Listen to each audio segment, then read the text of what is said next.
buenas noches para todos los amigos y los lectores del expediente. Me da mucho gusto poder saludarlos por esta vía. Casi nunca hacemos un video, pero hoy lo consideré necesario porque publicamos una investigación muy importante relacionada con el senador Iván Cepeda y el proceso que se siguió por el asesinato de su padre, el entonces senador de la Unión Patriótica, Manuel Cepeda. El expediente conoció un testimonio de un falso testigo que le confesó a un juez de la República haber mentido, haber inculpado de manera injusta a dos suboficiales del ejército que terminaron condenados a 43 años por ese asesinato. Según esos oficiales con quienes conversamos en el expediente y según la declaración de ese testigo, el entonces activista de derechos humanos Iván Cepeda, quien visitaba frecuentemente las cárceles del país con el pretexto de dar clases de derechos humanos, abordó al falso testigo y con distintos ofrecimientos, prebendas y beneficios consiguió que éste accediera a declarar en contra de dos oficiales del ejército. Cepeda necesitaba tener a agentes del Estado como responsables de ese crimen para posteriormente poder emprender las acciones judiciales en contra del Estado colombiano.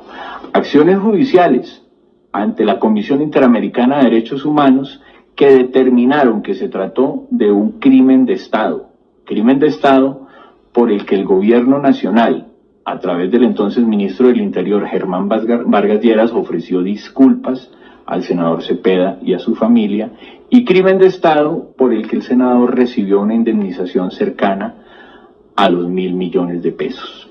El testimonio que publica el expediente es un testimonio que forma parte de un proceso judicial y es un testimonio que sirvió como base para que los dos suboficiales condenados le estén solicitando en este momento a la Corte Suprema de Justicia que revise su condena y que tenga en cuenta la confesión de esa persona que dice que se prestó para mentir por solicitud de Iván Cepeda Castro.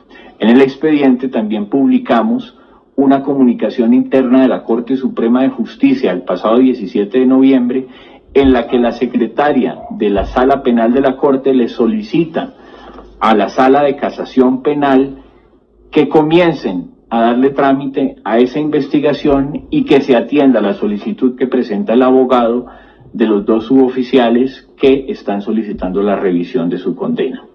También podemos informar que esta investigación terminará en una denuncia penal ante la Fiscalía General de la Nación que presentará el periodista Ervin Hoyos una vez logre salir de manera exitosa, y es lo que le deseamos, de los percances de salud que ha tenido en los últimos días.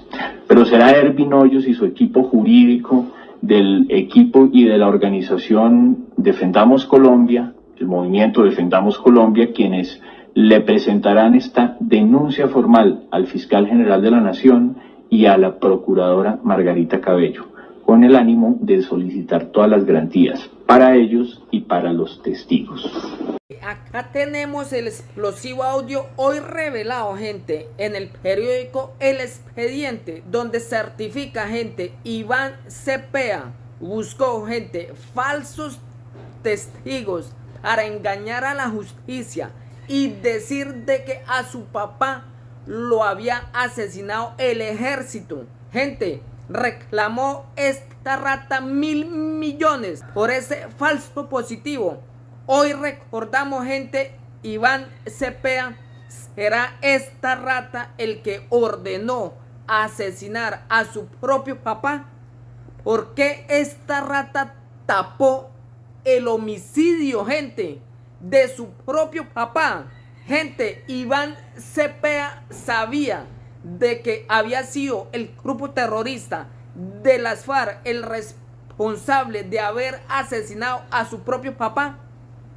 ¿O fue Iván Cepeda el que le ordenó a las FARC asesinar a su papá para después engañar a la justicia y conseguir falsos testigos para cobrar una recompensa de 1.000 millones que fue condenado el Estado colombiano a pagarle a esta rata, a este ladrón. Hoy se confirma, hoy tenemos gente, el explosivo audio, para que ustedes hagan el favor y compartan para que se den de cuenta quién es Iván Cepeda y quién es el creador de los falsos positivos. Hoy se confirma acá, gente. Tenemos el explosivo audio, el testimonio en un juzgado de un militar que dice, gente, que fue Iván Cepeda el que lo buscó.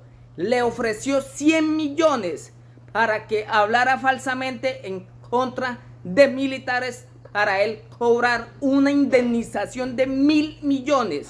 O sea, de que esta rata Iván Cepeda ordenó el asesinato de su propio papá. Estos son los ladrones, los asesinos del grupo terrorista de que asesinan hasta su propia familia. Escuchen estos explosivos audios. Iván Cepeda con sus amigos jefes de las FARC, Jesús Santrich e Iván Márquez, prófugos de la justicia por centenares de crímenes y narcotráfico. Compártelo. Iván Cepeda Castro lo lleva en sus genes, los lleva en su sangre, nació y se crió entre ellos. Es un hijo de la izquierda, un senador de las FARC, los hechos no mienten. Sus progenitores, que en paz descansen, fueron grandes ideólogos y militantes de la izquierda, inclusive, su padre don Manuel Cepeda Vargas, actuó como gran jefe en las sombras de las Fuerzas Armadas Revolucionarias de Colombia FARC, aunque, para disimular en público, aparecía entre los agresivos dirigentes de la U y del Partido Comunista al lado de Gilberto Vieira, aunque siempre justificó esa cercanía con el tema de la paz. Son decenas de testimonios documentados que así lo certifican. No en vano y en su memoria, las FARC, donde lo respetaban y admiraban como un ídolo, bautizaron su cuadrilla más importante y violenta con su nombre, Frente 42 de Guerra, Manuel Cepeda Vargas, responsable de centenares de asesinatos, secuestros, atentados, ataques a la infraestructura de país, etc. Los colombianos siempre se han preguntado, ¿de dónde viene la afinidad, la confianza y la cordialidad de Iván Cepeda con los más temibles jefes de las FARC como Iván Márquez, Jesús Santrich o Rodrigo Londoño Timo, Enco, entre otros? La respuesta será obvia, como lo hizo su fallecido padre, siempre justificada en el cuento de la paz. Cepeda con alias El Paisa, uno de los más sanguinarios y narcotraficantes jefes de las FARC, ahora, en el monte, en armas con Iván Márquez y Jesús Santrich. El Paisa es el autor del carro bomba al Club El Nogal en Bogotá, donde fallecieron decenas de inocentes. En otros tiempos y con otra justicia, esa cercanía de Iván Cepeda con las FARC le hubiese dado varios años de cárcel, como a los políticos que se aliaron con las autodefensas a quienes llamaron parapolíticos, que él tanto criticó o satanizó y cuyo discurso lo catapultó al Congreso, al igual que a muchos otros militantes izquierdistas. Pero en Colombia la denominada farpolítica no fue penalizada, porque los magistrados de las altas cortes del pasado, entre el 2002 y el 2010, estaban enfrascados en una guerra política con el gobierno de turno y no tomaron ninguna decisión que le diera la razón al ejecutivo de esa época en sus acciones contra la subversión y sus alfiles. Esa pugnacidad judicial salvó a Cepeda y a otros más de su clase.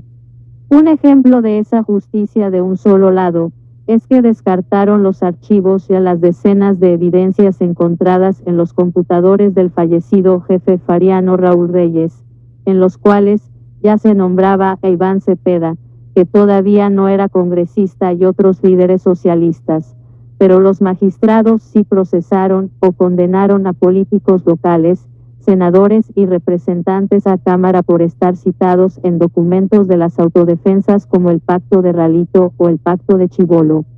La prueba que en los computadores de Reyes nombran a Iván Cepeda.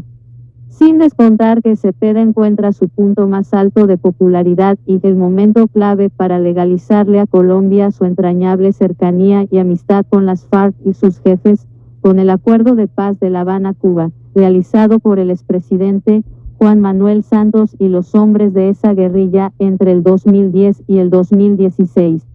Desde esa época, este cuestionado senador del Polo Democrático se volvió un defensor público, ya sin tapujos de las FARC. Cepeda al lado de Santrich, feliz por su libertad. Estuvo en el momento de la polémica liberación de Jesús Santrich por parte de la Corte Suprema, festejando con él, lo defendió de las acusaciones de narcotráfico al ser pillado en flagrancia en video negociado toneladas de cocaína con el cartel mexicano de Sinaloa, según acusaciones de Marlon Marín, el propio sobrino de Iván Márquez.